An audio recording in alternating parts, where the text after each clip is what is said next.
Ya Allah, Ya Allah. Bismillahirrahmanirrahim. Alhamdulillahi Rabbil Alamin. Wassalatu wassalamu ala ashrafil mursalin Sayyidina Muhammadin wa ala alihi wa sahbihi ajma'in.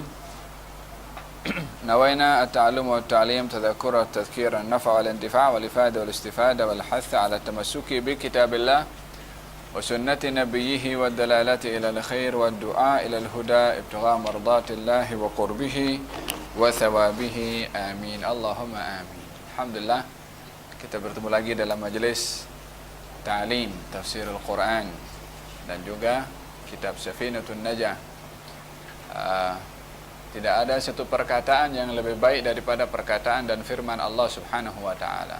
Wa man asdaqu minallahi qila. Siapakah yang lebih jujur perkataannya dibandingkan dengan Allah Subhanahu wa taala. Dalam hadis Nabi sallallahu alaihi wasallam, "Inna asdaqal hadits kitabullah." Sesungguhnya pembicaraan yang paling jujur dan paling benar dan paling tepat adalah firman Allah Subhanahu wa taala. Maka dalam majelis ta'lim seperti ini adalah merupakan satu keistimewaan yang diberikan oleh Allah untuk seseorang mendalami firman Allah.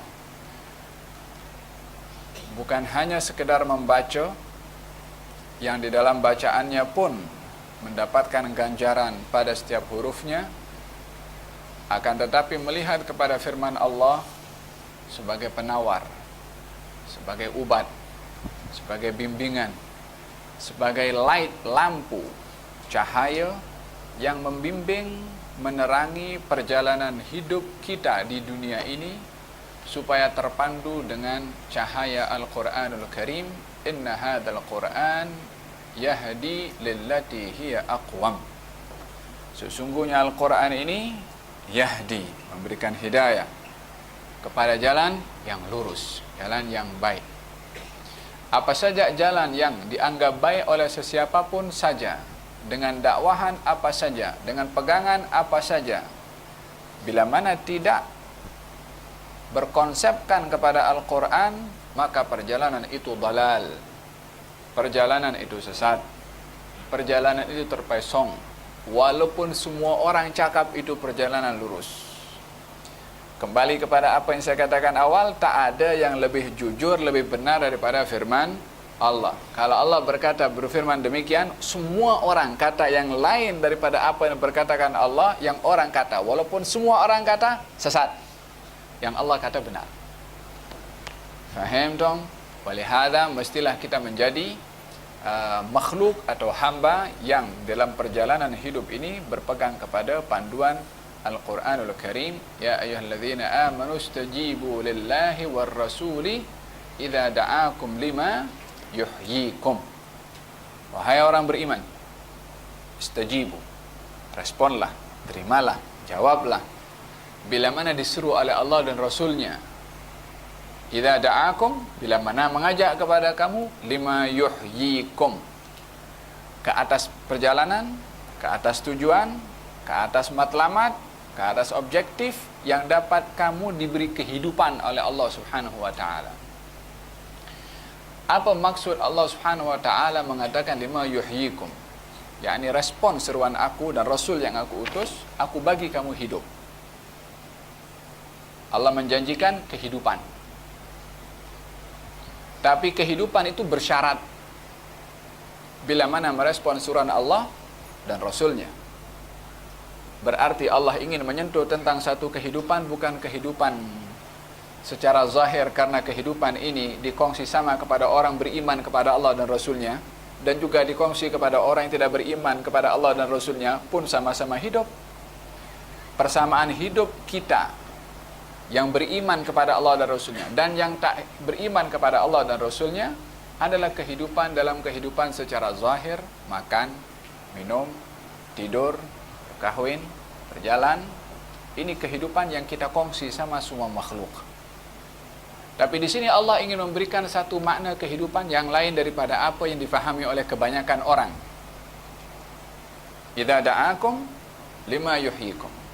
Bila mana Allah dan Rasulnya mengajak kepada kamu untuk diberi kehidupan, yakni lepaskan, letakkan yang kita faham tentang kehidupan secara zahir.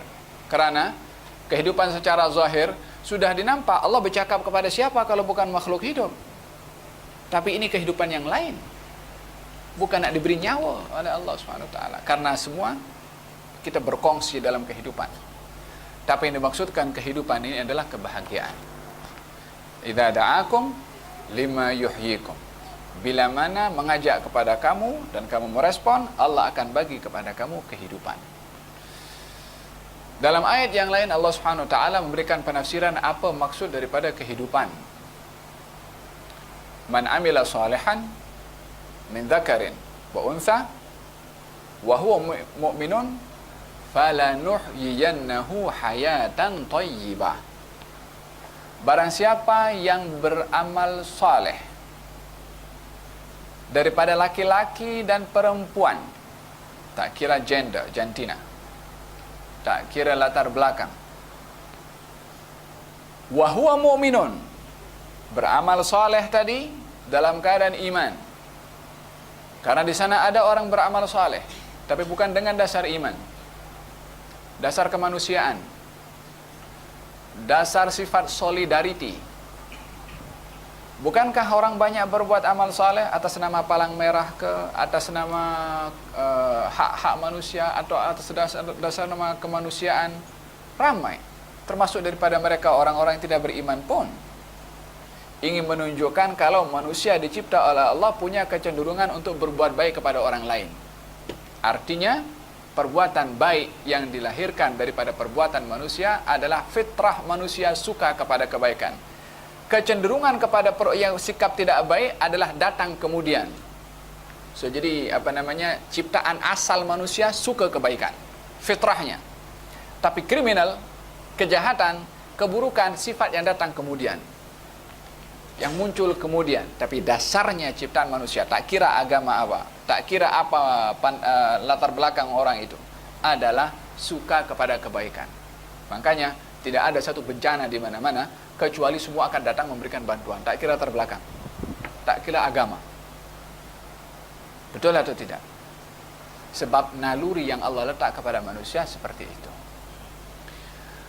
Allah ingin membezakan perbuatan baik atas dasar kemanusiaan dengan perbuatan baik atas dasar karena dia sebagai hamba disuruh oleh Tuhan berbuat baik, bukan dasar kemanusiaan.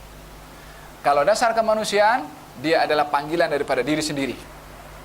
Tapi kalau berbuat baik kepada orang lain karena Allah, ini adalah Tuhan aku suruh aku, maka di sini dia lebih menunjukkan kepatuhannya kepada Allah berbandingkan hanya memenuhi daripada tuntutan rasa kemanusiaan. Maka berbeza. Inilah yang menyebabkan perbezaan perbuatan baik itu dinilai ibadah dan perbuatan baik itu dinilai sebagai nilai-nilai kemanusiaan. Bila mana dilakukan kerana Allah, baru menjadi ibadah. Bila mana tidak dilakukan kerana Allah, walaupun baik, maka ianya tidak dinilai sebagai ibadah. Makanya Allah berfirman, man amila salihan, barang siapa yang beramal saleh, min dzakarin, daripada laki-laki atau perempuan unsa, wa huwa mu'minun, dan dia ketika beramal tu dalam keadaan iman. Bila mana ini dipenuhi, falanuhyiyannahu, kami Allah akan beri kepadanya kehidupan.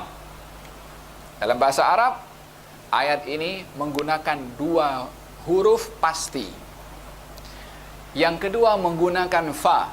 Kalau sini ada yang ambil takhasus bahasa Arab, daripada susunan nahu, daripada susunan bahasa Arabnya, Allah memberikan satu janji yang kalau tak disebutkan dengan tiga perkara tadi, kita dah confirm, pasti yakin akan janji Allah tidak akan diingkari.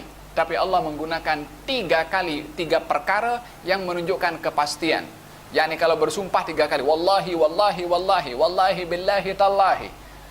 Yakni maksudnya tiga kali buat sumpah tu supaya apa? Supaya orang yang nak disampaikan berita yakin. Allah Subhanahu wa taala tak bersumpah pun kita percaya sebagai hamba Allah, kita kena terima Allah punya firman. Tapi Allah menggunakan tiga perkara yang menunjukkan kepastian. Yang pertama menggunakan fa. Min dzakarin wa untha. Fala nuhyiyannahu. Fa. Fa dalam bahasa Arab itu adalah artinya kemudian, tapi dalam jarak yang cepat. Contohnya begini. Kalau saya katakan Ja'a Muhammadun fa Zaidun, datang Muhammad dan Zaid. Jarak antara Muhammad dan Zaid tak ada masa yang lama bila mana menggunakan fa, yakni beriringan terus. Muhammad, Zaid belakang. Tapi kalau saya kata Ja'a Muhammadun wa Zaidun, ada space. Muhammad datang dulu, lalu tak lama Zaid. Kalau saya kata Ja'a Muhammadun thumma Zaidun, Muhammad datang, kemudian Zaid, ada jarak yang lebih jauh. Allah bagi tahu kepada orang yang beramal saleh, laki-laki atau perempuan, dalam keadaan iman, falanuhyiyannahu. Dengan segera Allah akan memberikan kepadanya kehidupan. Yang pertama, Allah guna huruf fa, artinya segera Allah akan memberikan. Yang kedua, Allah menggunakan huruf la. Falanuhyiyannahu. Huruf la namanya lamut taukid. Lamut taukid, lam pasti. Yakni pasti kami beri kehidupan. Sudahlah dijanjikan kehidupan itu segera, ditunjukkan dengan huruf pasti lagi oleh Allah dengan huruf la. Falanuhyiyannahu. Yang ketiga, Allah guna nun taukid. Falanuhyiyannahu. Huruf nun. Ada tasydid. Itu nun namanya nun taukid. Yakni nun pasti lagi. Berapa kali huruf Allah guna huruf pasti? 2. Ditambah lagi huruf fa untuk nak menunjukkan pemberian yang segera dari Allah Subhanahu wa taala. Dengan apa? Amal saleh dan juga dalam keadaan iman.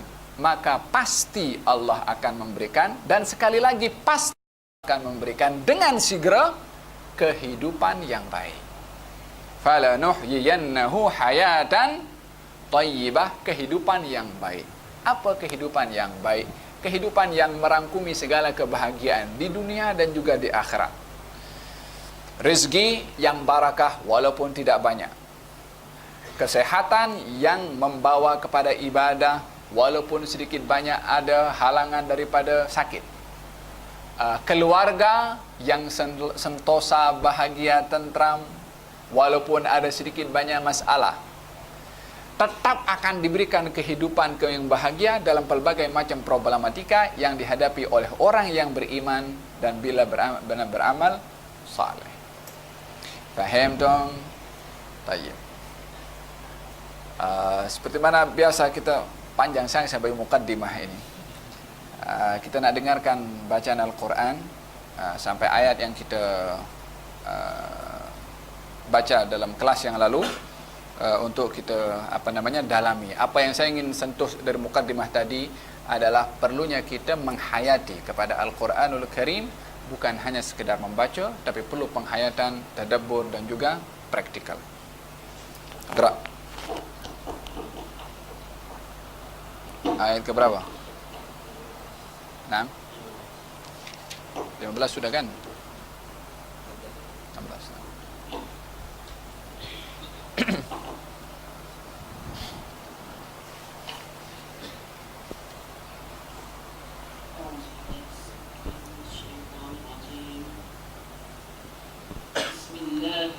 Bismillahirrahmanirrahim. Qala fa bima aghwaytani la'aq'udanna lahum siratakal mustaqim. Thumma la'atiyannahum min bayni aydihim wa min khalfihim wa an aymanihim wa an shama'ilihim wa la tajidu aktharahum shakirin. قال اخرج منها مذءوما مدحورا لمن تبعك منهم لأملأن جهنم منكم أجمعين ويا آدم اسكن أنت وزوجك الجنة فكلا من حيث شئتما ولا تقربا هذه الشجرة فتكونا من الظالمين فوسوس لهما الشيطان ليبدي لهما ما وري عنهما من سوآتهما وقال ما نهاكما ربكما عن هذه الشجرة إلا أن تكونا ملكين أو تكونا من الخالدين وقاسمهما إني لكما لمن الناصحين فدلاهما بغرور فلما ذاقا الشجرة بدت لهما سوآتهما وطفقا يخصفان عليهما من ورق الجنة وناداهما ربهما ألم أنهكما عن تلكما الشجرة وأقل لكما إن الشيطان لكما عدو مبين قالا ربنا ظلمنا أنفسنا وإن لم تغفر لنا وترحمنا لنكونن من الخاسرين عليه.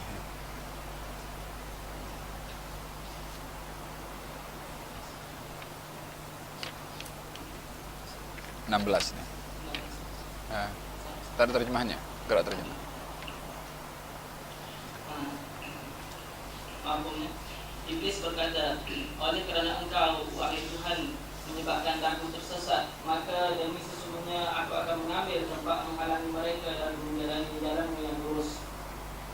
Kemudian aku datangi mereka dari hadapan mereka serta dari belakang mereka dan dari kanan mereka serta dari kiri mereka, dan engkau tidak akan dapati kebanyakan mereka bersyukur. Allah berfirman, keluarlah engkau dari surga sebagai makhluk yang terhina serta terusir. Sesungguhnya sesiapa di antara mereka yang menurutmu, tetaplah aku akan menghuni neraka jahanam dengan golongan kamu yang durhaka semuanya. Dan wahai Adam, tinggallah engkau dan isterimu di dalam surga, serta makanlah dari makanannya sepuas-puasnya, apa sahaja kamu berdua sukai. Dan janganlah kamu hampiri pokok ini. Jika kamu menghampirinya, maka akan menjadilah kamu dari orang-orang yang zalim.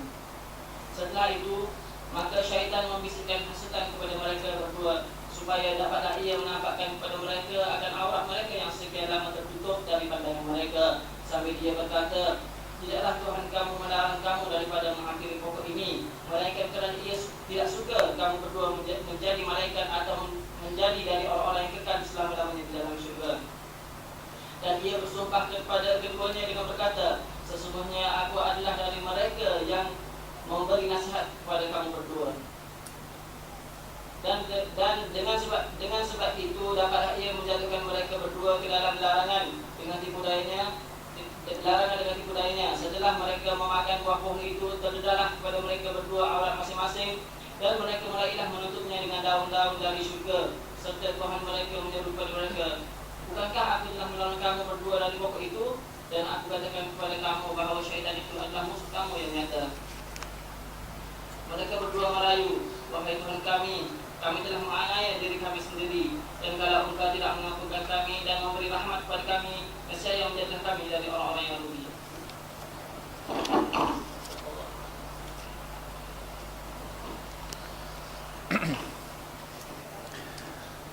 Ayat yang ke-16 adalah satu penyelewengan yang dicipta oleh iblis di dalam akidah dan juga persepsi ataupun ideologi ataupun pemahaman yang pada akhirnya diambil konsep itu, persepsi itu, penyelewengan dalam akidah oleh golongan-golongan Jabariyah ataupun Qadariyah berkenaan dengan masalah tindakan Allah Subhanahu wa ta'ala.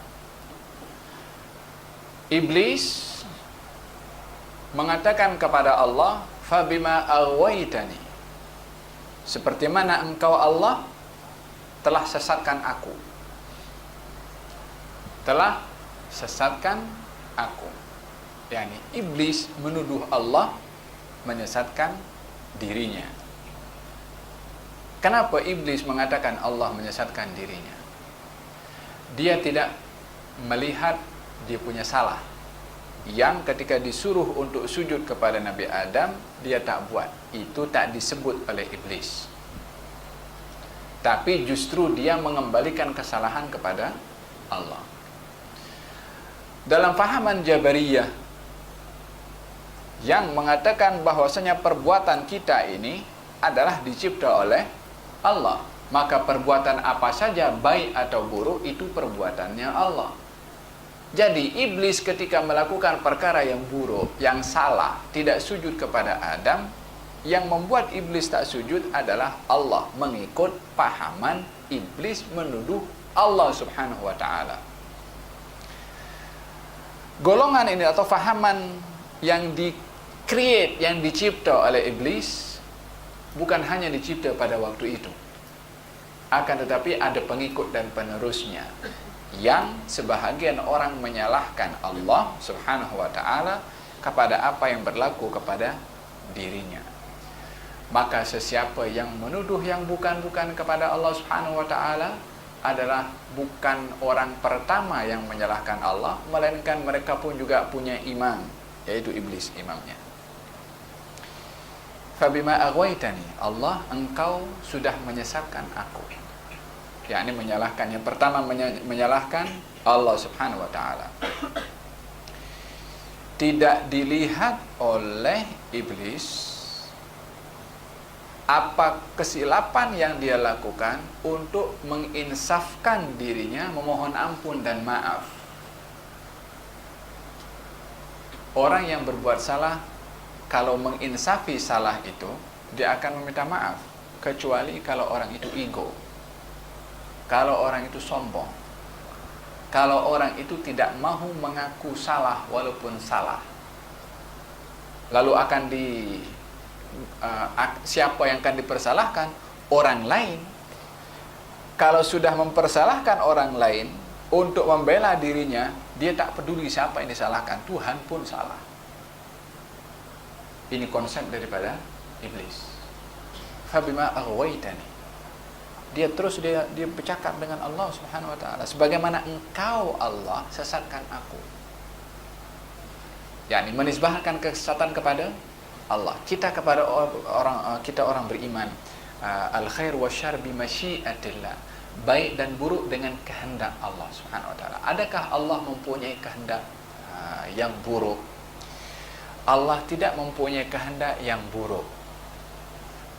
Tapi perkara buruk terjadi dengan izin Allah Subhanahu wa taala. Tapi bukan dicipta oleh Allah seseorang berbuat buruk, Allah mahu orang itu berbuat buruk. Tak, pilihan buruk orang itu memilih keburukan, terjadi keburukan itu atas pilihan orang itu dengan izin Allah. Tapi bukan Allah mencipta orang itu supaya berbuat buruk kamu. Kerana Allah Subhanahu wa ta'ala menjadikan manusia makhluk yang mukhtar. Apa itu mukhtar? Punya hak pilih. Kalau semua perbuatan manusia itu tak ada pilihan kepada manusia untuk mengambil tindakan, maka manusia macam robot. Ini yang difahami oleh golongan yang dinamakan musayyar atau mujbar. Musayyar, orang yang berjalan di remote control oleh seseorang yang menggunakan remote. Tekan channel ini, buat. Tapi manusia adalah bukan musayyar, bukan berjalan tak punya pilihan. Tapi manusia dicipta oleh Allah, diberikan alat untuk boleh memilih. Makanya dalam ayat-ayat yang lain Allah berfirman, wa hadainahu an-najdain. Allah menunjukkan untuk manusia dua jalan, baik dan jalan buruk. Kenapa Allah menunjukkan? Supaya manusia memilih. bukan manusia dipaksa untuk memilih. Dan manusia diberi kebebasan memilih. Nak memilih jalan yang baik, maka akibatnya baik. Memilih jalan yang tidak baik, akibatnya pun juga tidak baik. Itu semua Allah sudah jelaskan. Kamu ambil jalan ini, itu destinasinya. Kamu ambil jalan ini, itu hukumannya. Terpulang kepada manusia untuk memilih yang mana satu. Iblis pada hakikatnya adalah membantah apa yang diperkatakan kepada Allah dengan apa sikapnya kepada Allah sebelum menyalahkan Allah. Iblis menyalahkan Allah dalam ayat ini, ya kan? Tapi dia tidak menyalahkan dirinya saat dirinya mengakui kalau ketika diperintah oleh Allah untuk sujud, dia menolak. Kalau manusia itu musayyar, tahu musayyar? Maknanya jadi macam robot. Apa saja kata Tuhan yang cipta robot, yang pegang remote control itu, apa saja yang disuruh dia akan buat. Tapi iblis ketika disuruh untuk sujud, dia buat tak buat? Berarti ada pilihan atau tak ada pilihan? Ada pilihan. Tapi ketika dia sudah memilih untuk tidak patuh, maka disalahkan Allah pula. Tahu ini? Ini permainan daripada iblis. Berapa ramai daripada manusia yang ditipu oleh ideologinya sendiri sementara dia itu sedar hanya tak mau mengakui kalau dirinya tak betul. Sama dengan iblis. Dia punya pilihan, memilih. Saat dihukum, disalahkan yang menghukum. Maka ini dikatakan fabima aghwaytani. Ini tentang penyelewengan yang dilakukan oleh iblis dalam akidah. Dan perlu untuk kita mengambil satu pemahaman di sini adalah iblis di sini menghukum salah kepada Allah atau menisbahkan satu tindakan kepada Allah yang tidak ada kepada Allah, meletakkan sikap pada Allah yang tidak ada pada Allah. Yakni mengatakan sebagaimana engkau sesatkan aku. Yakni iblis mengatakan kepada Allah. Artinya iblis mencipta satu persepsi di dalam percakapannya dengan Allah, dan persepsi itu dianggap betul oleh iblis sehingga menyalahkan Allah dengan persepsi yang salah walaupun dianggap betul oleh iblis. Artinya di dalam berhadapan dengan orang yang mempunyai pelbagai macam pandangan, kita tidak dapat untuk menghukum pandangan orang dengan apa yang kita pandang. Tetapi fahami apa itu pandangan orang, baru kita nilai. Tetapi kalau kita dah letakkan dulu neraca untuk menimbang pandangan orang tanpa kita masuk ke dalam, kaji pandangan orang, maka kita akan anggap pandangan orang itu salah. Sebab kita menimbangnya dengan timbangan yang salah.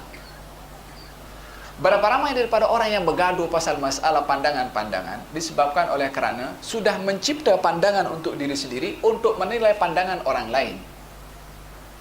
Kaji dulu pandangan orang itu, dalami dulu pandangan orang itu, baru setelah itu timbang dengan apa kita punya pegangan dan kita punya pandangan, baru nampak di situ insaf. Walihada kata Imam Syafi'i mengatakan, saya tidak berdebat dengan orang lain kecuali saya berharap kalau kebenaran muncul kepada pandangan musuh saya. Zaman kita kalau berdebat apa sekarang? Nak kalahkan musuhnya. Sebab di dalam dialog yang berkonsepkan untuk mencari kebenaran, maka ketelusan mesti ada kepada kedua belah pihak. Dan tak kira kebenaran itu muncul kepada musuh atau muncul daripada dirinya. Kalau muncul daripada dirinya, memang itu yang dicari. Kalau muncul daripada musuh pun, memang kebenaran yang dicari. Karena tidak ada kebenaran itu dimiliki oleh seorang. Kalau dia cipta kebenaran ada kepada diri sendiri, problem tak akan jumpa kebenaran kepada orang lain. Dan bila mana orang berdialog untuk membenarkan diri dan menyalahkan musuh, tak akan jumpa kebenaran di situ. Yang akan berlaku adalah akan saling maki, akan saling bermusuhan. Balik daripada dialog itu masing-masing geram dengan yang lain. Di satu channel TV, bukan di sini, di Arab, ada namanya program Ittijahul Mu'akis, yakni pandangan yang berlawanan. Panggil fulan yang berbeza pandangan. Begaduh, kadang ambil kursi, pukul kursi dalam TV.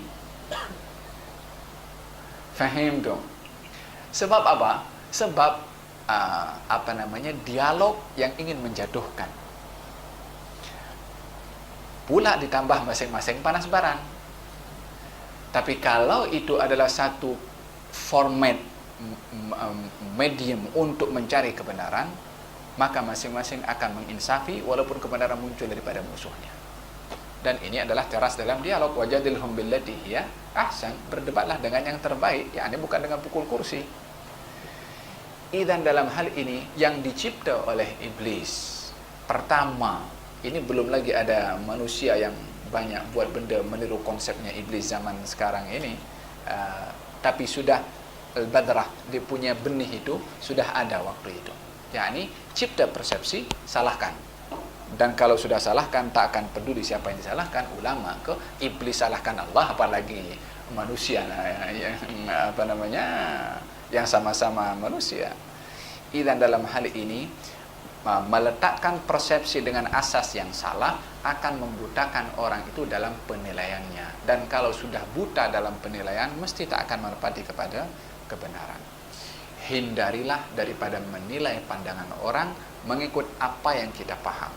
Fahamilah konsep pandangan orang itu mengikut apa dasar yang difahami oleh orang itu, barulah di situ kita akan nampak ketelusan untuk menimbang pandangan orang lain. Faham dong? Dan kata dalam ayat ini, fabima aghwaytani, seperti mana engkau wahai Allah sesatkan aku, maka la'aqudanna lahum, saya yakni iblis akan duduk. Ini pun guna lam taukid lagi ni, 2 kali lam taukid juga diguna oleh iblis.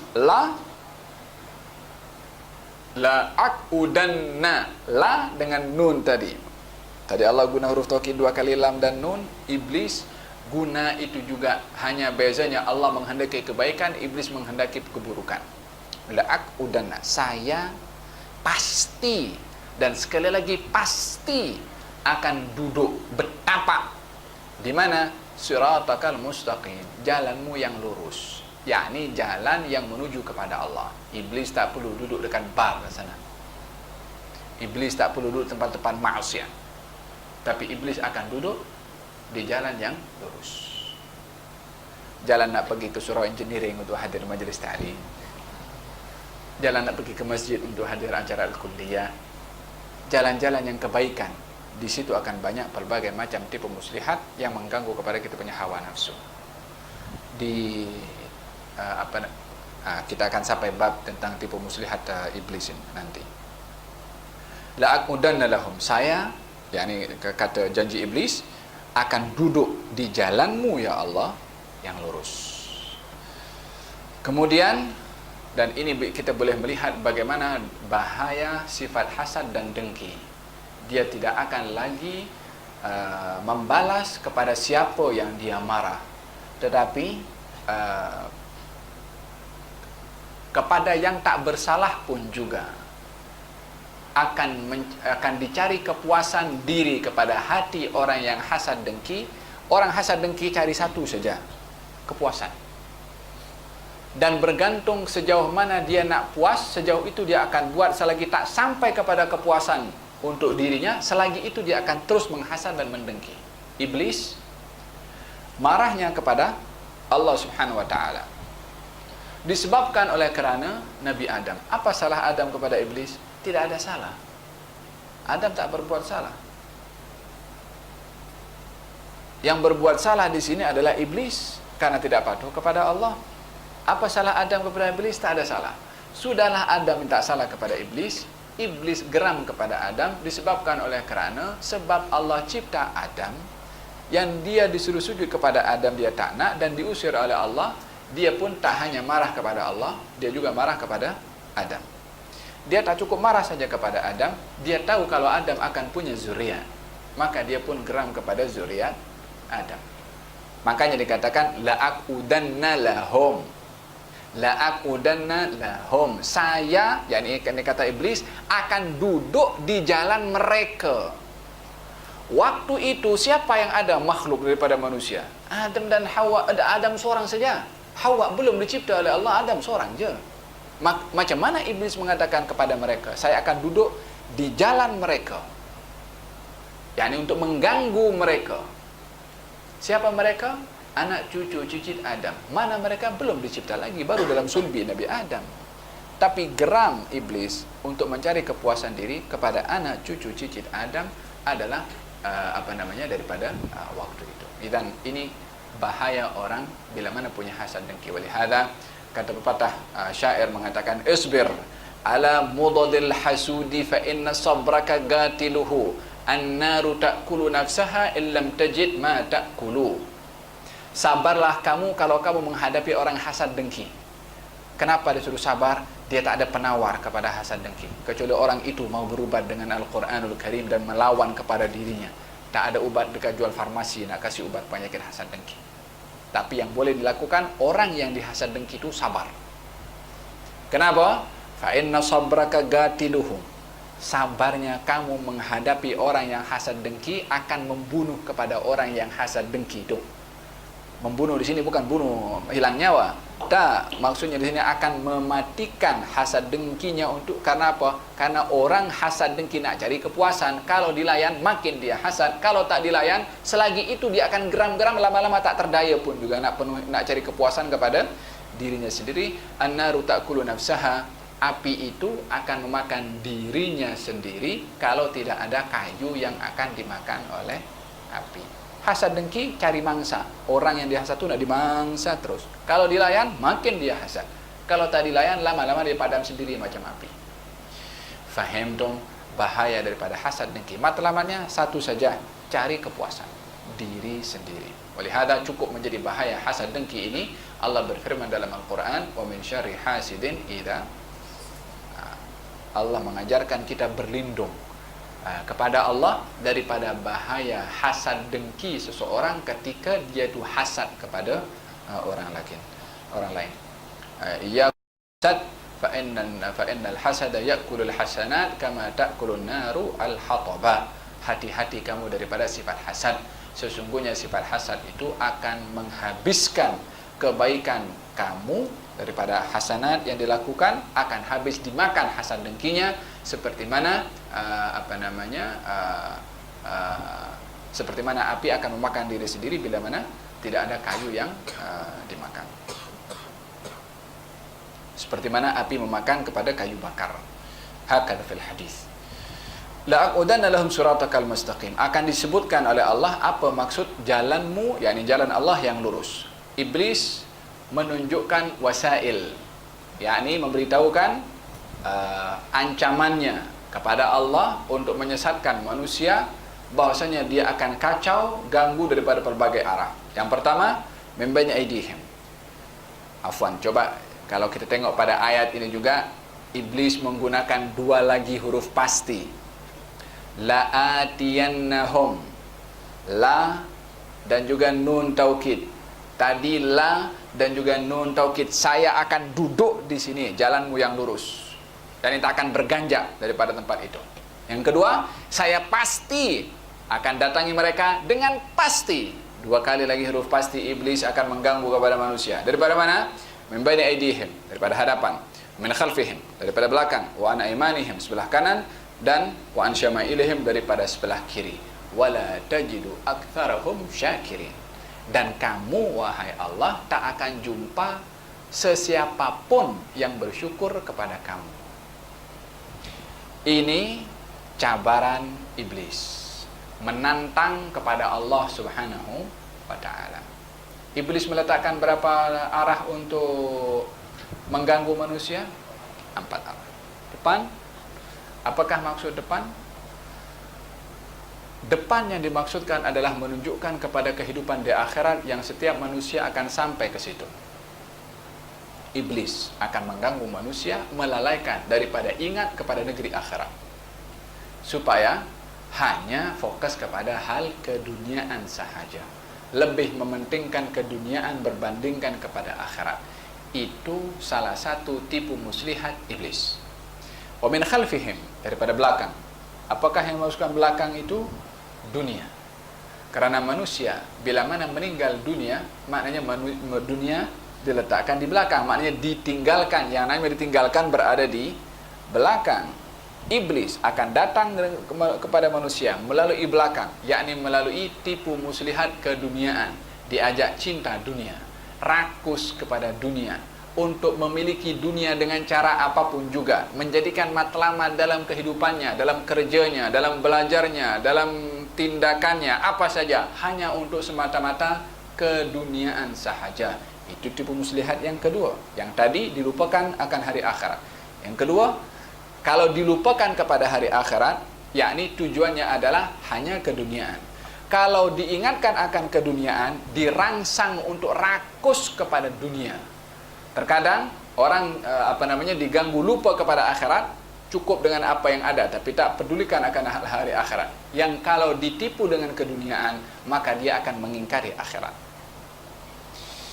Wa man aymanihim, dari sebelah kanan. Sebelah kanan ini selalu dinisbahkan kepada hal-hal kebaikan. Iblis akan datang melalui pintu-pintu kebaikan supaya orang terhindar daripada berbuat baik. Nak berbuat baik ditipu supaya terelak, terjauh daripada perbuatan baik. Dalam hadis Nabi SAW, orang itu ketika tidur, kemudian tiba waktu subuh, dikumandangkan as-salatu khairum minan naum. Kalau orang itu bangkit, iblis mengatakan, nam, tidur. Subuh masih lama lagi. Tunggu sekejap, nanti kamu boleh bangkit, karena waktu subuh adalah masih lama. Ini pintu kebaikan. Orang ini buka mata tadi nak sholat subuh. Sholat subuh perkara yang baik. Maka iblis menipu kepada orang itu.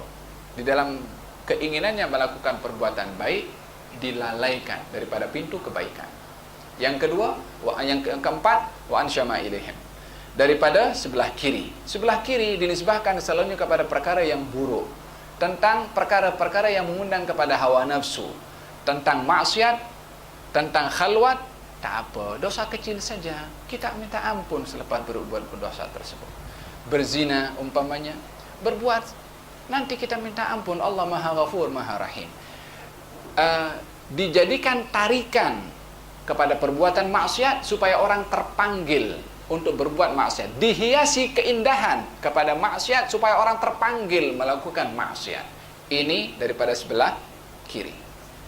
Depan akhirat, belakang dunia, kanan kebaikan, kiri adalah hal-hal yang mengundang kepada hawa nafsu.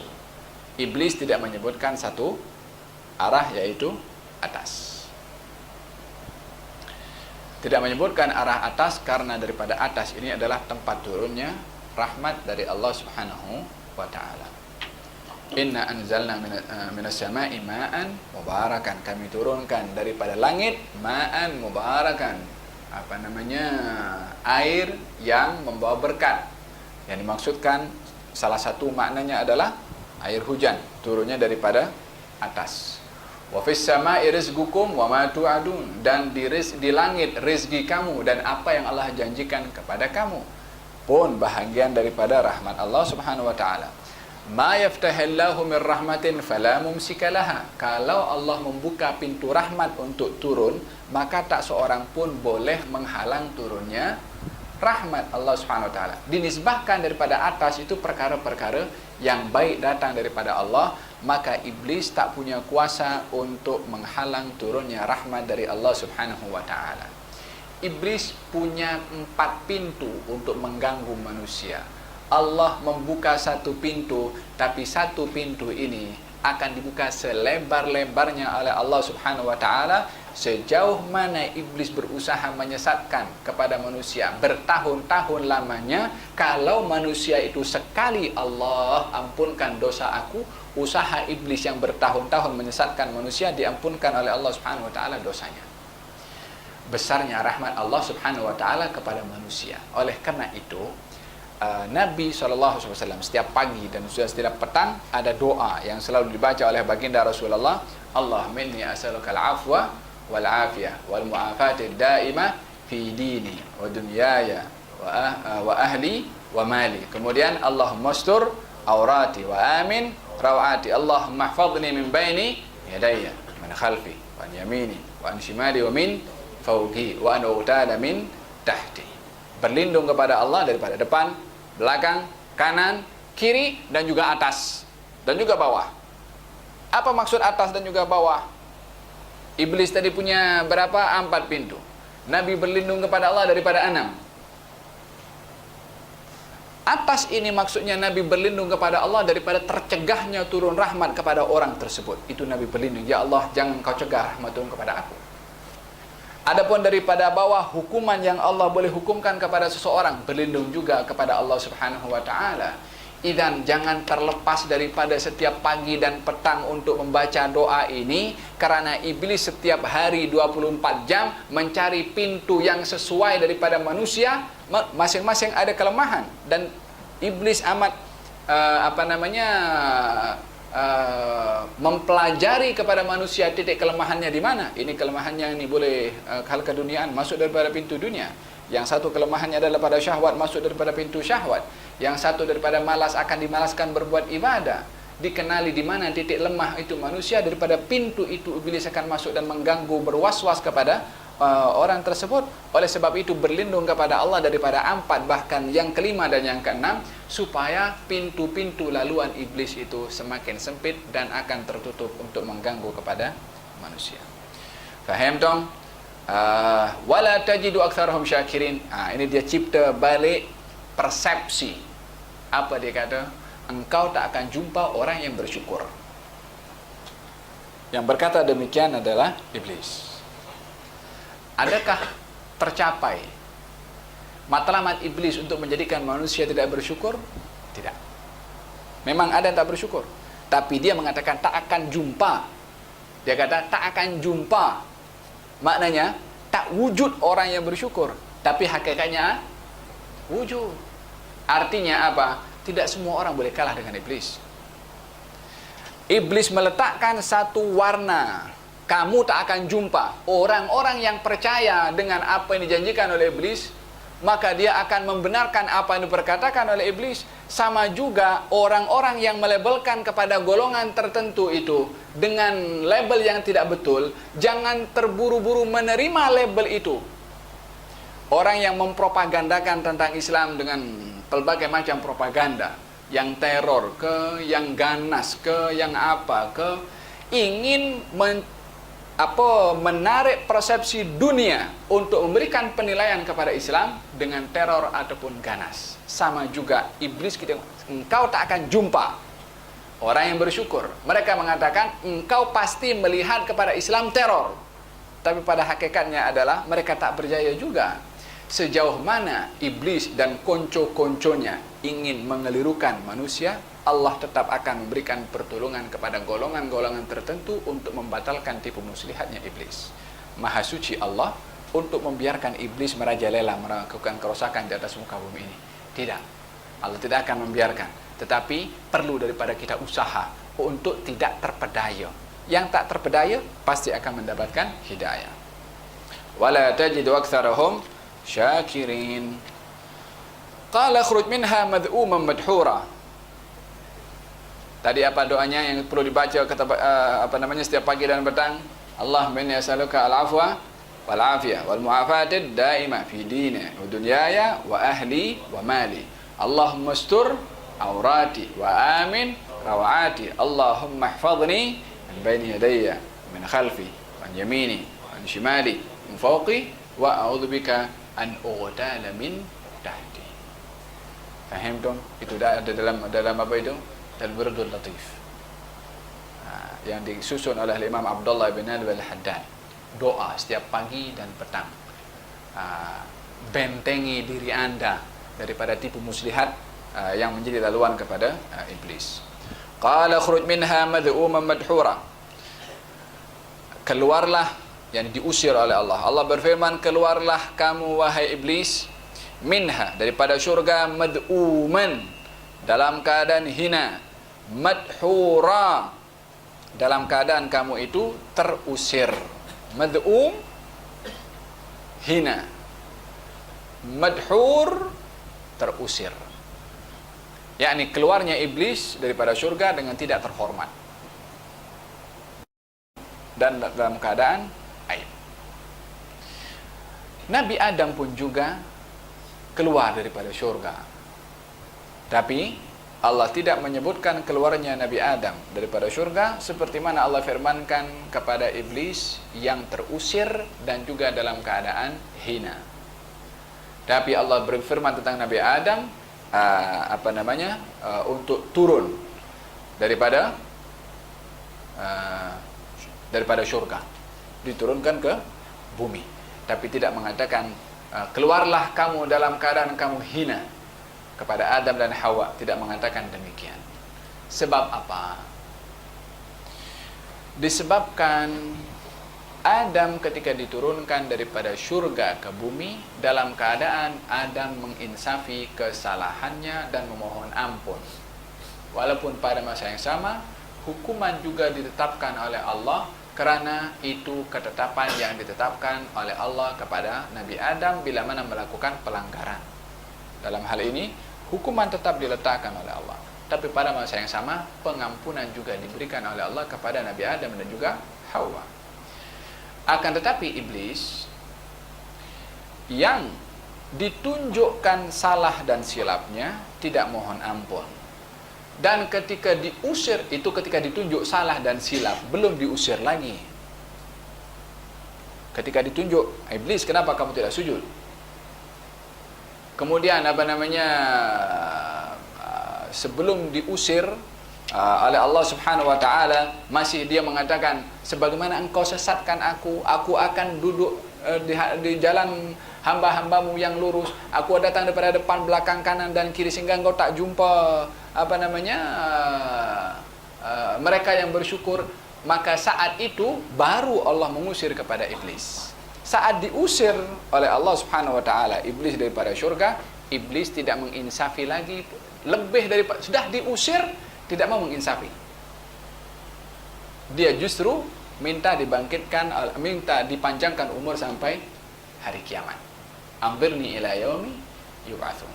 Nabi Adam ketika melakukan salah, menginsafi, mohon ampun dan bertaubat. Allah ampunkan dan Allah terima taubatnya. Iblis melakukan salah. Iblis melakukan salah, tidak mohon ampun, mencabar kepada Allah untuk minta dipanjangkan umur. Kedua-duanya diberikan oleh Allah, tapi tengok permintaan yang berbeza. Manusia salah minta ampun, iblis salah minta panjang umur untuk menyesatkan supaya cari konco kepada iblis, menemani dia di neraka, waliyadzubillah. Tapi kedua-duanya diberi oleh Allah. Allah tidak memberi kepada iblis apa yang diminta, kecuali Allah menjanjikan rahman kepada manusia untuk juga menghampakan iblis. Walihalla dalam hadis Nabi SAW ketika Nabi berada di padang Arafah, baginda Rasulullah menadahkan dandanya di Arafah, di atas bukit, memohon kepada Allah, ya Allah, ampunkan sesiapa saja yang berada di padang Arafah daripada umatku.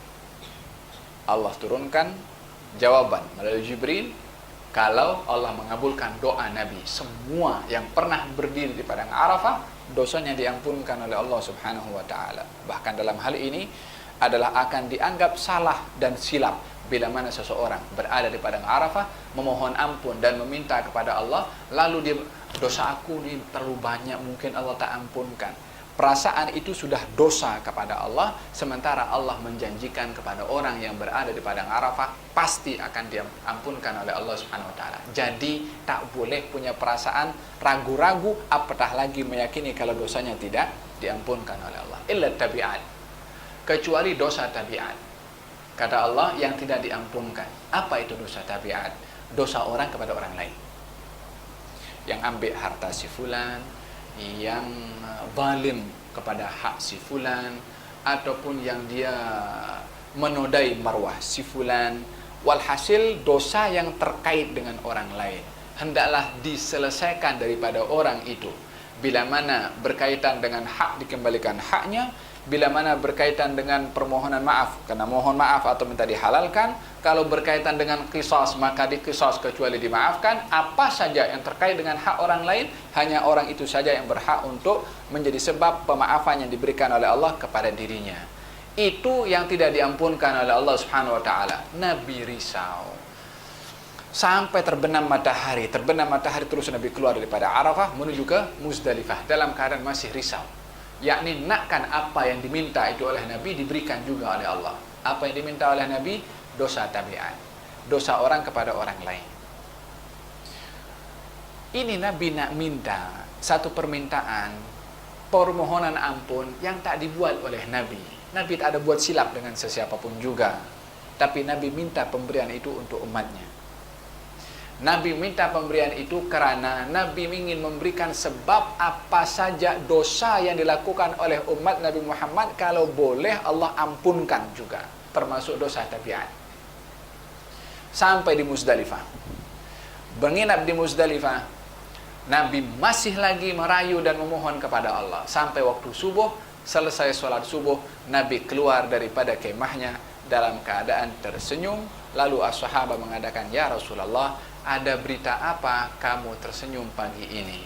Kata baginda Rasulullah, "Ya, Allah telah memberikan kepada aku begini dan begitu, begini dan begitu, termasuk pengampunan dosa tabiat, dan aku melihat iblis ataupun syaitan yang meletakkan debu di atas kepalanya macam ni sebagai penyesalan dirinya akan usahanya itu gagal untuk memesongkan ataupun menjerumuskan manusia ke neraka, disebabkan Allah ampunkan semua dosa yang dilakukan oleh manusia itu." Siapa yang menyebabkan manusia berdosa? Iblis. Siapa yang bagi ampun kepada orang yang berdosa? Allah Subhanahu wa taala. Yang geram siapa? Iblis. Dia yang cabar Allah Subhanahu wa taala. Allah tunjukkan rahmatnya kepada manusia. Oleh sebab itu, sejauh mana dosa yang kita lakukan, jangan tutup pintu taubat Allah untuk kita kembali kepada Allah. Jangan beri kepuasan iblis untuk happy dengan kita merasa putus asa daripada dosa yang kita lakukan kepada Allah, sementara Allah tidak pernah menutup pintu taubat dan pengampunannya untuk diberi kepada sesiapa yang berdosa kepada Allah Subhanahu wa taala. Adalah bahagian daripada sikap tidak sopan dan dianggap adalah sifat yang tidak betul bila mana seseorang melihat kepada dirinya dosa yang dilakukan, ini dosa terlalu besar, Allah mungkin tak ampunkan dosa aku. Ini adalah merupakan satu sikap kurang sopan kepada Allah Subhanahu wa taala, karena Allah berjanji, "Wahai hambaku," dalam hadis qudsi, "kalau kamu datang sepenuh bumi ini dengan dosa, ku datangkan sepenuh bumi ini dengan pengampunan." Apa saja dosa yang kamu lakukan aku ampunkan, kecuali dosa syirik kepada Allah Subhanahu wa taala. "Innallaha la yaghfiru ay yushraka bihi wa yaghfiru ma duna dzalika liman yasha." Allah tidak ampunkan dosa syirik. Selain daripada syirik diampunkan oleh Allah. Sentiasa meyakini pintu pengampunan terbuka dari Allah Subhanahu wa taala. Dan iblis mengatakan, Allah berfirman mengatakan kepada iblis, "Keluarlah kamu dalam keadaan aib, dalam keadaan terusir.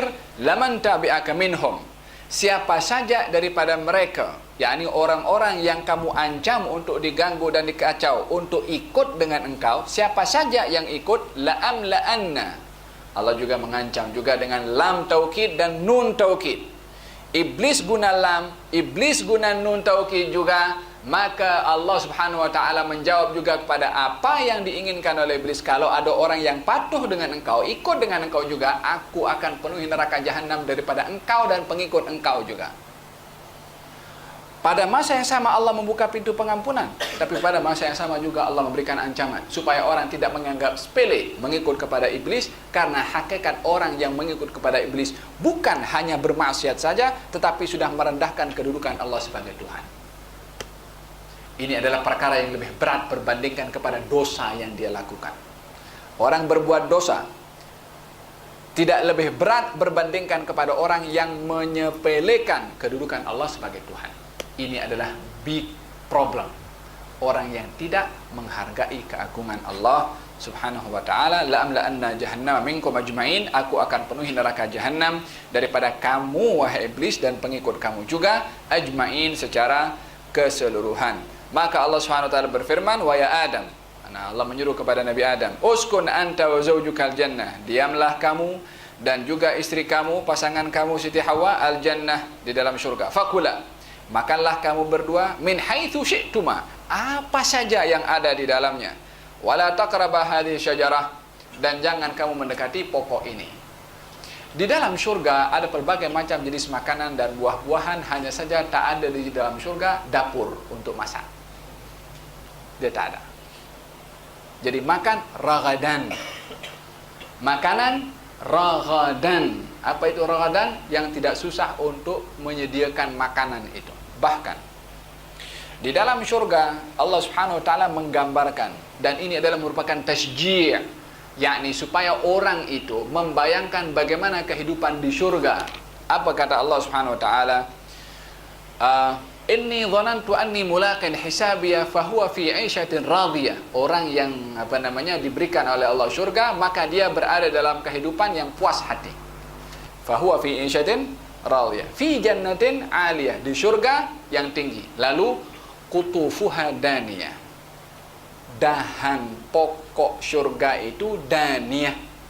Daniyah merendah. yakni kalau nakkan sesuatu itu pokok akan merendah sendiri. Petik, tak payah panjat, tak payah guna gala kayu nak kasih jatuh itu buah. Tak susah sama sekali. Dinafikan kesusahan untuk makan dan juga minum. Bahkan tak ada bilik air di syurga. Tak ada orang buang air, tak ada hal-hal yang berlaku kepada manusia di dunia ini tidak berlaku di sana di akhirat. Nakkan makanan qutufu hadaniyah, dahan pokoknya merendah. Muttaqiina ala furushim batainuha min istabraqi wa janal jannataini dan mereka dalam keadaan bersandar di katil-katil mereka. Batainuha min istabraq, dia punya cadar itu daripada sutra. Min istabraq wa janal jannataini dan dia memetik daripada kebun-kebun syurga yang merendah itu dahannya, pokoknya. Tak payah dia dalam keadaan berbaring kan, muttaqiin, dia dalam keadaan berbaring bersandar. Nak ambil pokok tu tak payah duduk, apatah lagi nak panjat, duduk pun tak payah. Itu dahan akan merendah sendiri macam tu. Ini uraian di dalam Quran tentang bagaimana itu syurga, supaya kita ketika baca tentang ayat-ayat itu membayangkan itu akan menjadi tempat Anda kalau Anda mau taat kepada yang mencipta syurga itu. Jangan dilihat susah ketika taat kepada Allah di dunia karena Anda dijanjikan dengan kenikmatan yang tak boleh Anda rasa di dunia. Susah sedikit, tapi senang di sana adalah tanpa ada kesusahan. Idzan di dalam syurga, ketika Allah suruh kepada Nabi Adam makan haitsu syi'tuma, dalam ayat yang lain ragadan, yakni makan tanpa susah. Walihada ketika Allah turunkan Nabi Adam ke muka bumi nak makan, apa yang dilakukan oleh Nabi Adam? Disuruh tanam dulu. Tanam pun macam mana nak dapatkan air untuk supaya ada percampuran antara benih dengan tanah untuk menumbuhkan tumbuh-tumbuhan. Allah baru turunkan hujan. Sudah turun hujan, mulai tumbuh sampai masa untuk menuai. Susah tak susah? Susah. Perbezaan makan di dunia dan makan di syurga, kita kena susah untuk makan di syurga. Kalaupun semua ada di peti ais, kita tak boleh macam bim salabim akan siap jadi itu makanan. Tak, kita kena potong dulu itu ayam, kena dipanaskan dulu supaya dia lembut. Tak, bawang kena dipotong. Ambil masa 1-2 jam untuk berada di dapur masak. Betul atau tidak? Ini kehidupan di dunia. Allah berfirman kepada Nabi Adam dan Siti Hawa, makanlah kamu di syurga apa saja tanpa ada susah. Tapi satu saja syaratnya, la taqrabu hadhihi syajarah. Jangan kamu dekati pokok ini. Fatakuna minadh dhalimin, maka kamu akan menjadi orang yang zalim bukan karena pokok itu, tapi karena melanggar perintah Allah Subhanahu wa taala. Fawaswasa lahum syaitan, maka ditipu, diwaswas oleh syaitan. Kepada siapa? Kepada Nabi Adam dan juga Siti Hawa. Allah menyebutkan was-was. Was-was itu adalah suara menipu. Wa min syarril waswasil khannas. yakni berlindung daripada was-was, daripada gangguan tipu muslihat syaitan. Dan ini adalah bahagian daripada tipu muslihat syaitan, yuwaswis. Apakah itu yuwaswis? Menipu, mengindahkan perkara yang buruk, mempercantik perkara yang tak cantik, menunjukkan nikmat kepada perkara yang tidak nikmat, dan juga menunjukkan perkara susah kepada yang taat, dan juga memakaikan pakaian buruk kepada kebaikan, sehingga orang terpanggil untuk melakukan maksiat karena dipakaikan pakaian indah, terhindar daripada kebaikan karena dipakaikan dengan pakaian yang buruk. Padahal yang dinampak oleh manusia pakaiannya, bukan isinya. Kalau pakaian maksiat itu dibuka oleh Allah Subhanahu wa taala dan tahu apa isi daripada dalam pakaian maksiat, akan nampak bau busuk, maka dia tidak akan melakukan maksiat. Perkara yang maksiat adalah buruk dan busuk. Tetapi kalau dipakaikan nampak indah, orang akan nampak pakaiannya tapi tidak melihat isi dalamnya. Adapun perkara yang baik dipakaikan dengan pakaian yang buruk dan busuk, dengan ditipu oleh syaitan, maka dia akan terhindar daripada kebaikan karena nampak pakaiannya. Kalau dibuka pakaian itu, akan disedapat di situ adalah kenikmatan yang luar biasa. Idan, tipu muslihat syaitan adalah hanya memalsukan sahaja, menipu sahaja. Fa waswasa lahum syaitan liyubdiya lahum ma wuri anhuma min sawatihima wa qala. Apakah tipu muslihat syaitan? Ma nahakuma rabbukuma an hadhihi syajarah illa an takuna malakain.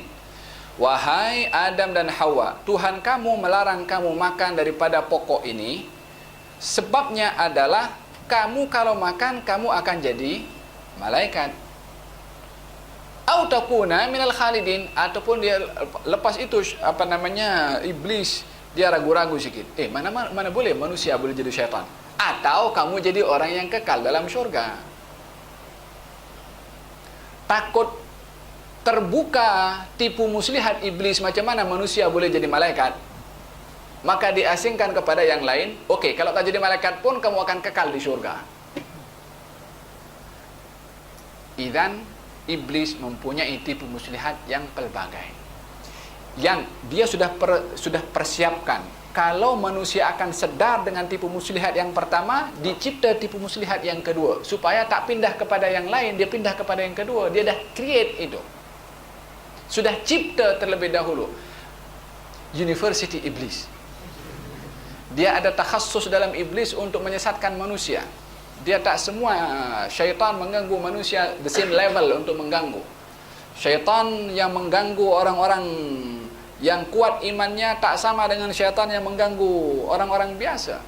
Walihada dalam satu riwayat dikatakan ada satu perhimpunan yang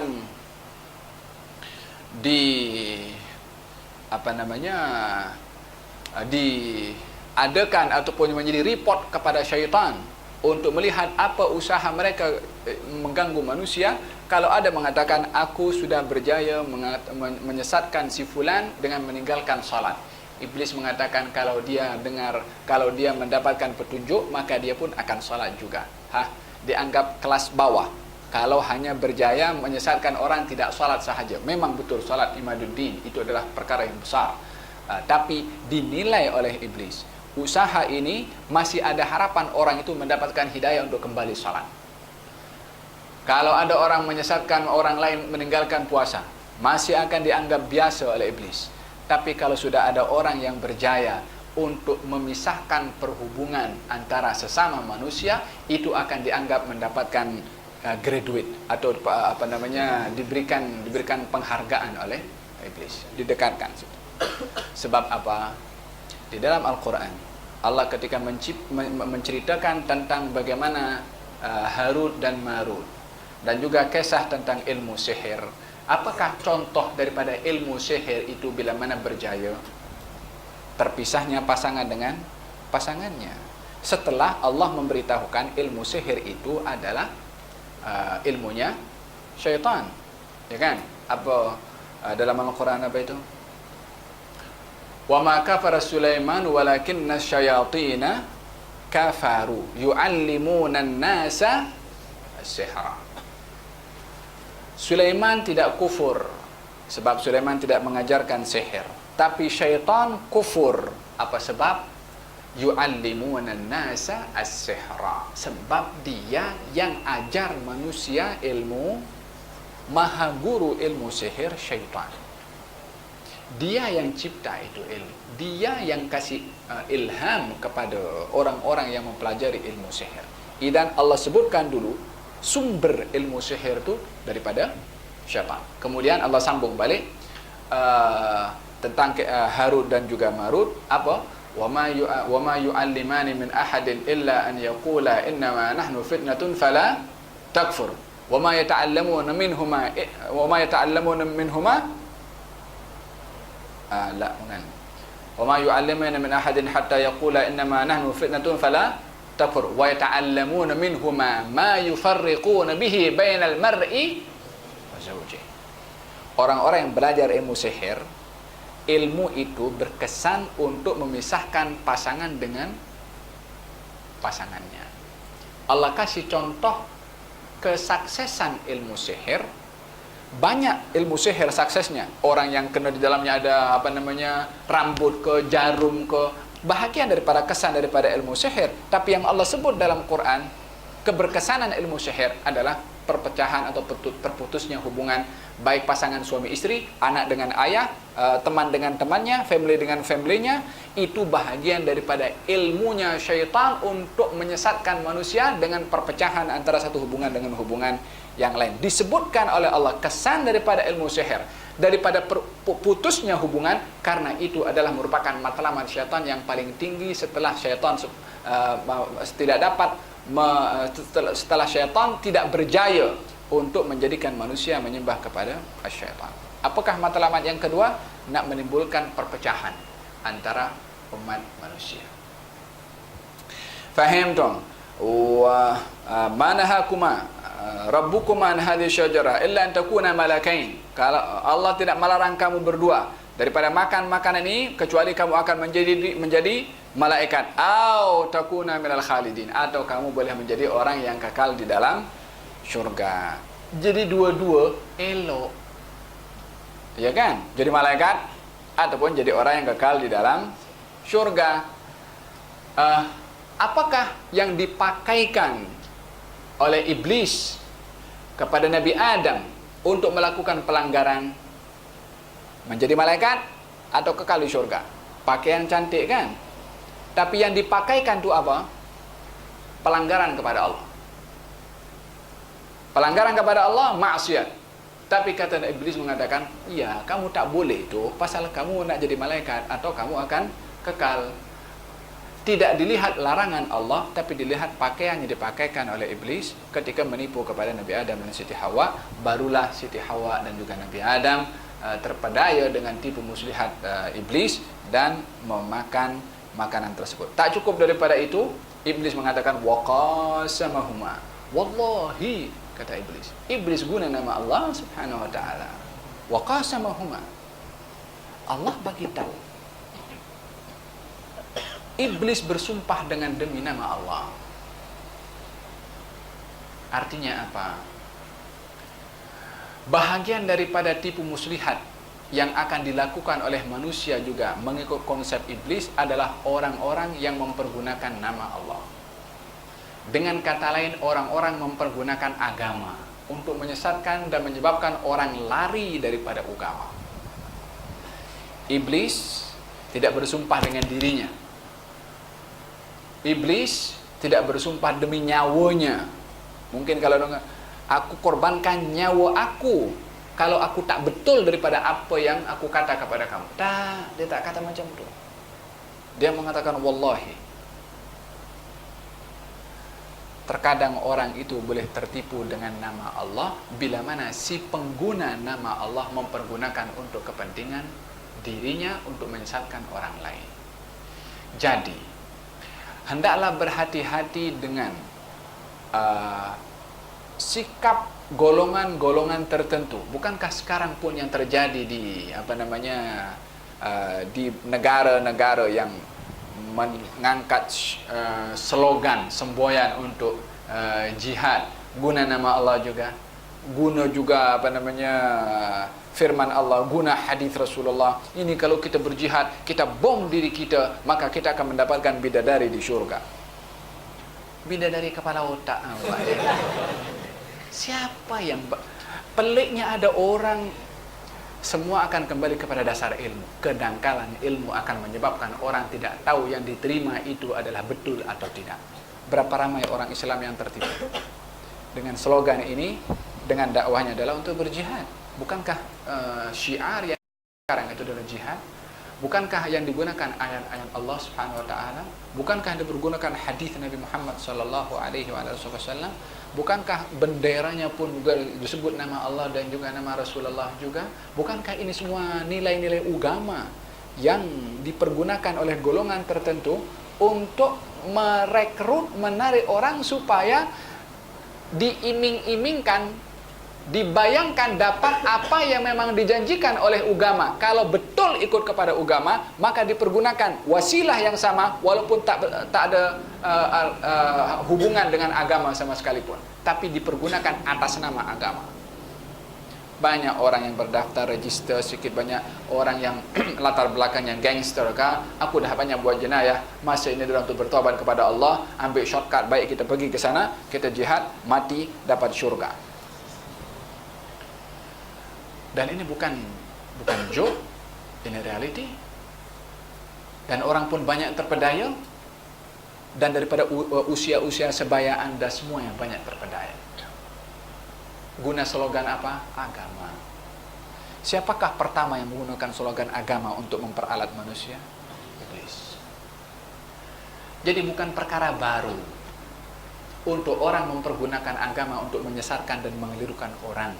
Yang penting adalah jangan sekali-kali mengambil agama bukan daripada orang yang layak untuk menyampaikan agama. Salah satunya internet, Syekh Google. Jangan berustad dengan Syekh Google. Nak dijadikan informasi, nak merujuk kepada orang-orang yang memang layak dijadikan rujukan, silahkan. Tapi untuk berguru terus kepada apa saja artikel yang ditulis di internet dan kita ambil bulat-bulat dan kemudian kita pegang kepada apa yang menjadi pegangan dan fahaman kepada kita, siapa yang suruh kita untuk berguru kepada apa saja tulisan yang ada dalam internet? Allah Subhanahu wa taala mampu untuk meletakkan Quran terus dihafal oleh Rasulullah tanpa diajar oleh Jibril dan ditafsirkan, diajar maknanya. Apa sebab Allah turunkan Quran 23 tahun, Jibril pun ajar kepada Rasulullah? Tidak mampu ke letak saja macam tu? Mampu. Boleh. Tapi Allah ingin mengajarkan kepada kita bagaimana konsep ilmu itu mesti dicari daripada orang yang layak diambil ilmunya. Nabi Musa disuruh untuk cari kepada Nabi Khidir belajar. Walaupun Nabi Musa lebih mulia daripada Khidir.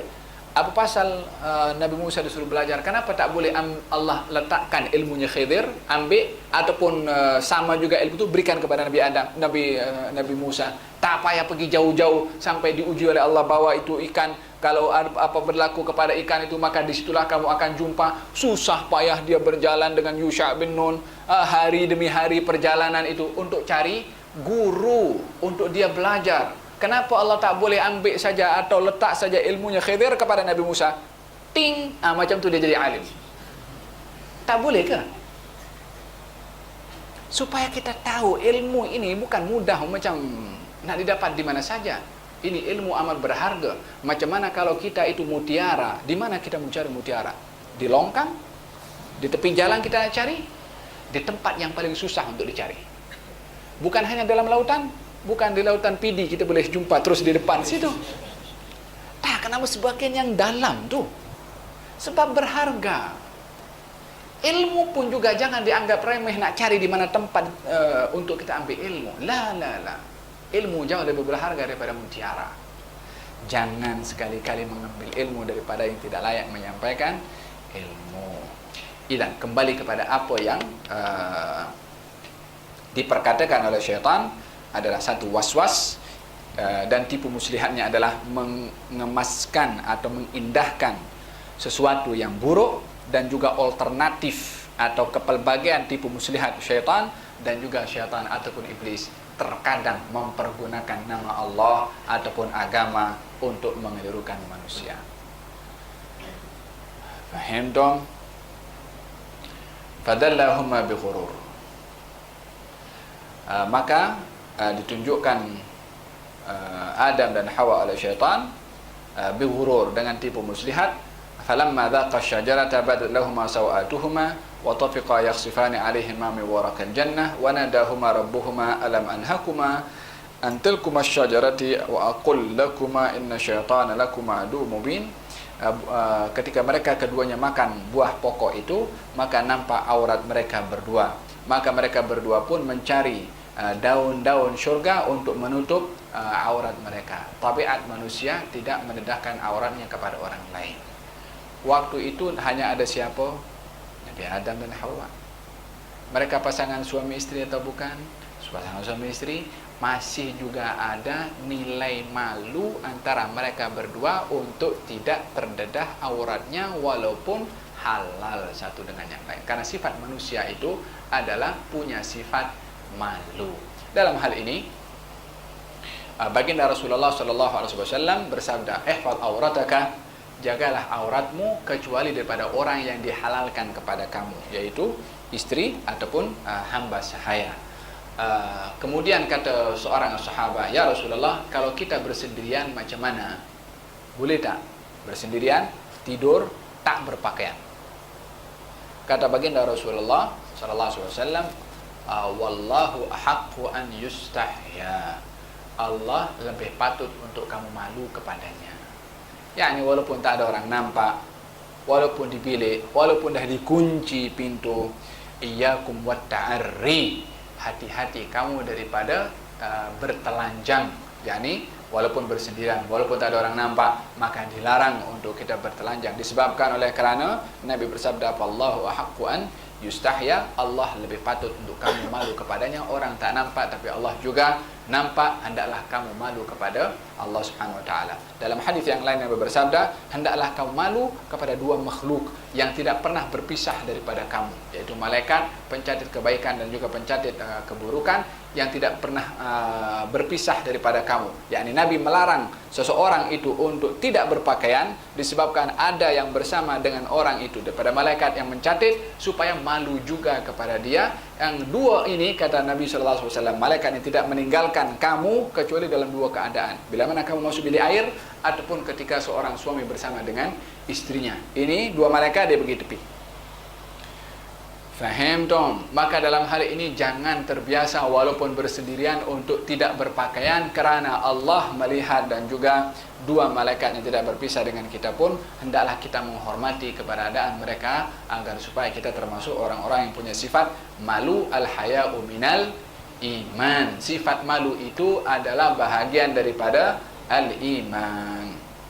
Walihada dalam hadis Nabi SAW, kita digalakkan untuk masuk, bila mana masuk bilik tandas, apa kita diperintahkan oleh Nabi? Membaca doa. Apa doanya? Allahumma inni a'udzubika minal khubuthi wal khaba'ith. Setelah menyebutkan bismillah, Allahumma inni a'udzubika minal khubuthi wal khaba'ith, itu doa menjadi penghalang kepada syaitan untuk melihat kita punya, menjadi penghalang kepada jin untuk tengok kita punya aurat. Bila mana buka baju di bilik, nak tukar baju, bismillahilladzi la ilaha illa huwa. Supaya apa? Supaya makhluk yang nampak kita, yang kita tidak nampak dengan dia, tidak nampak juga kepada aurat kita. Dengan apa yang menghalang mata mereka untuk nampak? Zikir yang diajar oleh Nabi SAW. Masuk tandas, kebiasaannya orang adalah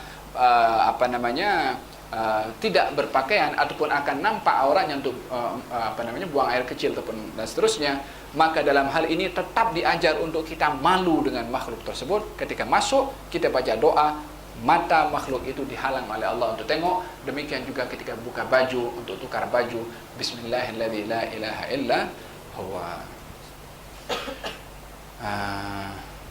Wa nadahuma rabbuhuma, dan Allah memanggil kepada mereka berdua, bukankah kami, Allah sudah melarang kamu berdua untuk makan daripada buah ini, dan aku bagi tahu kepada kamu kalau syaitan itu adalah musuh kepada kamu berdua. Mereka Adam dan Hawa berkata, wahai Tuhan kami berlaku zalim kepada diri kami. Kalau engkau tidak ampunkan kami dan maafkan kami, rahmati kami, maka kami termasuk daripada golongan orang-orang yang merugi. Maka Allah Subhanahu wa taala pada akhirnya mengampunkan kepada Nabi Adam alaihissalam.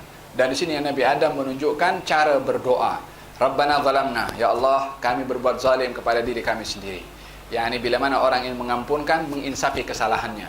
Yakni Allah, aku salah dalam hal ini. Wahai Allah, aku zalim kepada diriku sendiri. Wa illam taghfir lana, kalau engkau wahai Allah tak ampunkan, yakni tunjuk kekurangan diri, tunjuk kehinaan diri, tunjuk kelemahan diri, dan kembalikan kesempurnaan kepada Allah. Kalau engkau tak ampunkan aku, engkau tak maafkan aku, engkau tak rahmati aku akan rugi, aku akan hina, aku akan, walhasil menunjukkan kelemahan dan kekurangan pada diri dan kembalikan kebaikan dan kesempurnaan hanya kepada Allah Subhanahu wa taala. Barulah diterima oleh Allah Subhanahu wa taala doa dan permintaan Nabi Adam dan juga Siti Hawa kepada Allah Subhanahu wa taala. Wallahu taala alam. Ingatkan pada kelas yang akan datang kita akan membahaskan tentang masalah adab di dalam berdoa yang perlu kita ambil daripada cara Nabi Adam berdoa dan bagaimana para anbiya berdoa di dalam Al-Quran, supaya kita memahami bagaimana kita berdoa juga kepada Allah Subhanahu wa taala. Wallahu taala alam. Kita sudah pukul 11, mohon maaf atas kelewatan. Seharusnya kita 10.30 habiskan. Mohon maaf atas kelewatan.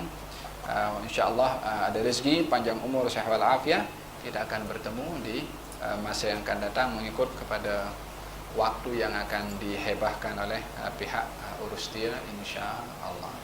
Bolehkah manusia mengetahui perkara masa hadapan dengan diberitahu di dalam mimpi? Ada dua perkara. Satu masalah mimpi, yang kedua adalah masalah mengetahui perkara yang gaib yang akan berlaku di hadapan. Perkara yang gaib itu tidak ada mengetahui kecuali Allah Subhanahu wa taala. Dan yang kedua adalah perkara yang gaib ini akan diketahui oleh para anbiya dan para rasul bila mana Allah Subhanahu wa taala yang memaklumkan kepada mereka. Di dalam Al-Quran Allah berfirman tentang dalam surat Al-Jin kalau tidak salah saya, Allah berfirman bahwasanya Allah yang mengetahui tentang perkara yang gaib, dan perkara itu akan diberitahukan oleh Allah manirtada mir rasulin, kepada siapa yang diridhai oleh Allah daripada kalangan rasul untuk diberitahukan perkara yang gaib. Dalam hal ini para rasul akan mengetahui perkara yang gaib dengan dasar diketahui oleh Allah, dimaklumkan oleh Allah Subhanahu wa taala. Terkadang ada perkara yang gaib diketahui oleh selain daripada para anbiya dan juga selain para rasul. Tetapi pengetahuan para aulia terhadap perkara yang gaib itu adalah bukan daripada wahyu seperti para rasul yang mendapat wahyu dari Allah, tetapi terkadang melalui firasat. Firasat itu adalah satu anugerah yang diberikan oleh Allah kepada seseorang yang dekat dengan Allah, yang apa yang dirasa itu daripada perkara yang awalnya tidak diketahui oleh atau belum terjadi, itu akan terjadi daripada bentuk firasat. Atau perkara yang diketahui oleh seseorang belum diceritakan, orang lain sudah tahu. Ini pernah berlaku kepada Sayyidina Umar bin Khattab ketika satu hari didatangkan korma, lalu Sayyidina Umar berikan kepada para jamaah dalam masjid itu, sehingga tiba giliran Sayyidina Ali bin Abi Thalib diberikan satu korma. Kata Sayyidina Ali, tambahkan untuk aku korma satu lagi. Kata Sayyidina Umar mengatakan, kalau Rasulullah memberikan kepada kamu lebih daripada satu korma dalam mimpi kamu semalam, aku beri juga lebih daripada satu korma kepada kamu. Kata Sayyidina Ali, adakah ini wahyu setelah Rasulullah? Macam mana kamu tahu aku bermimpi semalam Nabi bagi kepada aku satu korma? yakni malam itu sebelum pergi ke masjid, Sayyidina Ali bermimpi jumpa Rasulullah diberikan satu korma oleh Rasulullah. Kemudian Sayyidina Umar pagi itu beri satu korma. Maka ditanya, wahai Amirul Mukminin, beri kepada aku lebih. Kata Sayyidina Umar, kalau Rasulullah dalam mimpi kamu semalam bagi lebih daripada satu, aku bagi lebih daripada satu.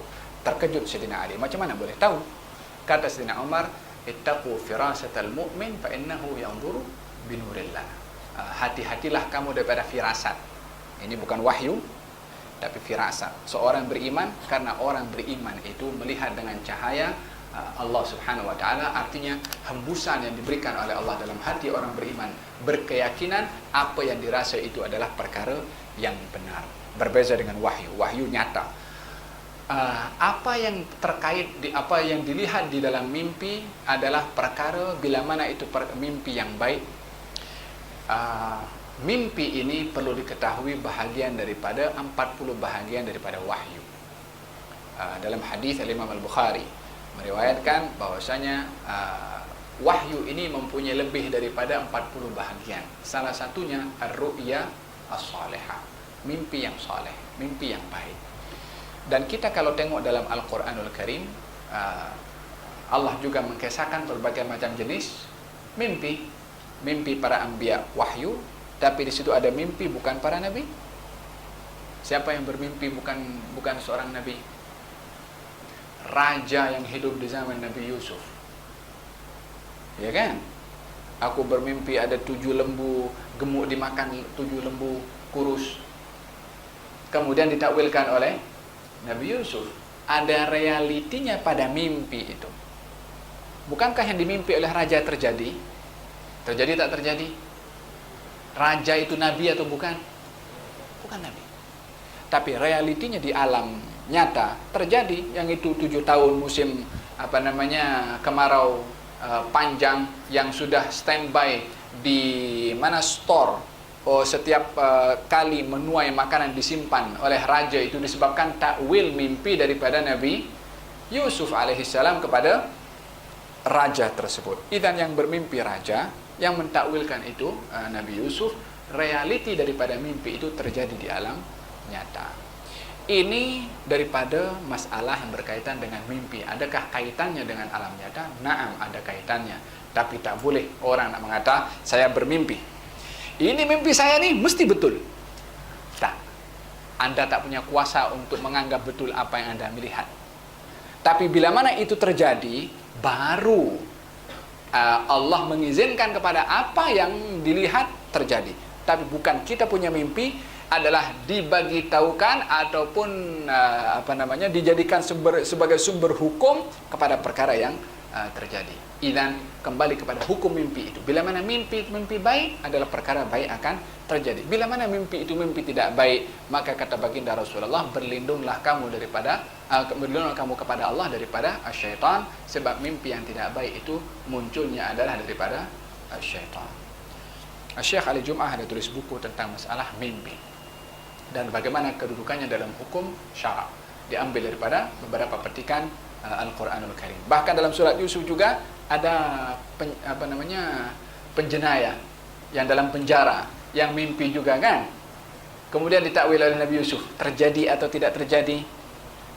Yang mimpi, saya melihat dalam mimpi menuang minuman kepada raja. Dia mimpinya di mana? Di penjara. Kata Nabi Yusuf, kamu akan keluar bebas dan kamu akan layan kepada raja. Pun terjadi, keluar daripada penjara, dia pun jadi pelayan kepada raja itu untuk tuang minuman.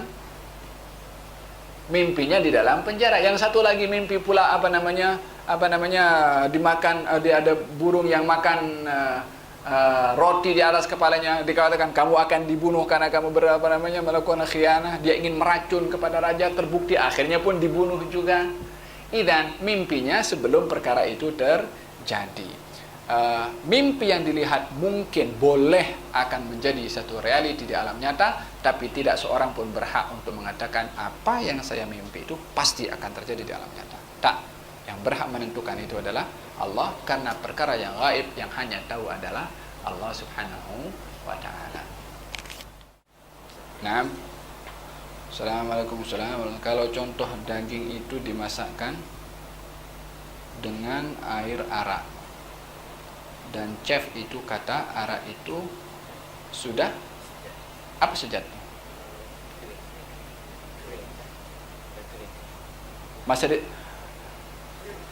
Apa saja masakan kalau dicampur dengan arak, ketika arak itu cair dicampur, walaupun tak wujud lagi arak di situ, tetap makanan itu bercampur dengan arak dan tidak boleh untuk dimakan selagi dicampur dengan arak.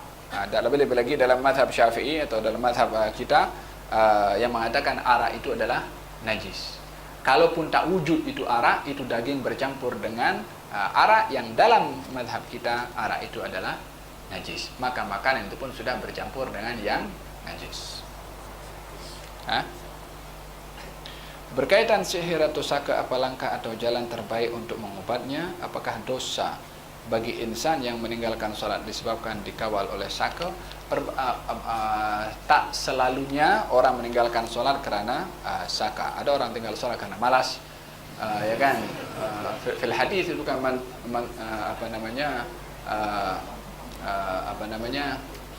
sifat kepada kaum munafiqin, la yadhkurunallaha illa qalilan, la yadhkurunallaha illa qalila, wa idza qamu ila sholati qamu kusala.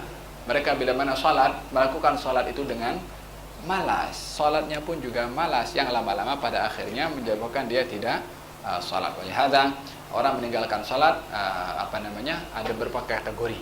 Meninggalkan salat meyakini salat tidak wajib, kufur. Meninggalkan salat karena dia malas, maka dia berdosa. Beza. Jangan semua orang tinggalkan salat kita hukumkan kufur.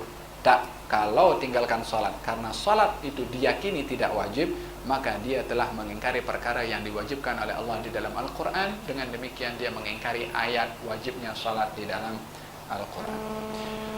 Bagaimana mau berjumpa Rasulullah di dalam mimpi? Jom kita sama-sama berdoa kepada Allah. Mudah-mudahan Allah anugerahkan. Kita mungkin terlalu banyak dosa sehingga hati ini banyak dia punya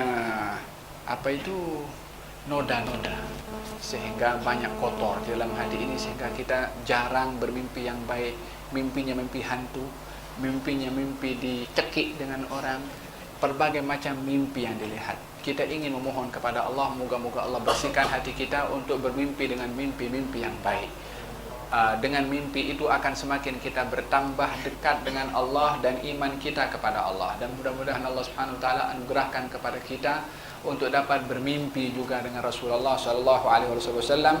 Disebabkan di dalam hadis Nabi sallallahu alaihi wasallam, beliau bersabda, barang siapa yang bermimpi melihat aku, maka dia adalah sungguh melihat kepada aku. Sesungguhnya syaitan tidak menyerupai aku, kata baginda Rasulullah dalam hadis yang diriwayatkan oleh Al-Imam Al-Bukhari dan juga Muslim. Kita juga berdoa kepada Allah Subhanahu wa taala, moga-moga Allah Subhanahu wa taala pandu kita dengan Al-Qur'an, diberikan cahaya di dalam hati ini untuk membimbing minda kita dan juga anggota tubuh barang kita untuk selari dengan apa yang digariskan oleh Allah dan juga oleh Nabi Muhammad SAW. Moga-moga Allah Subhanahu wa taala berkati kepada pelajar-pelajar di UIA ini daripada kaum muslimin dan muslimat, kesabarannya untuk hadir dalam majelis ini yang lama. Mudah-mudahan Allah SWT setiap menit bahkan saat yang dilalui akan memberatkan timbangan kebaikan kita semua di akhirat, insyaAllah. Allah tambahkan kita kaya dengan ilmu dan hidayah daripada ilmu, insyaAllah. Wassalamualaikum warahmatullahi wabarakatuh. Walhamdulillahirabbil alamin. Bisirril Fatihah ila hadratin Nabi Muhammad sallallahu alaihi wasallam. Al-Fatihah. Bismillahirrahmanirrahim. Alhamdulillah. الرحمن الرحيم مالك يوم الدين إياك نعبد وإياك نستعين اهدنا الصراط المستقيم صراط الذين أنعمت عليهم غير المغضوب عليهم ولا الضالين اللهم اهدنا بهداك وجعلنا ممن يسار في رضاك ولا تولنا وليا سواك ولا تجعلنا ممن خالف أمرك وعصاك وحسبنا الله ونعم الوكيل ولا حول ولا قوة إلا بالله العلي العظيم اللهم فقهنا في الدين وعلمنا التأويل واهدنا إلى سواء السبيل وصلى الله على سيدنا Muhammad wa ala alihi wasallam. Alhamdulillah rabbil alamin. Mohon maaf atas kelewatan yang terlalu kepada malam hari ini. Afwan minkum.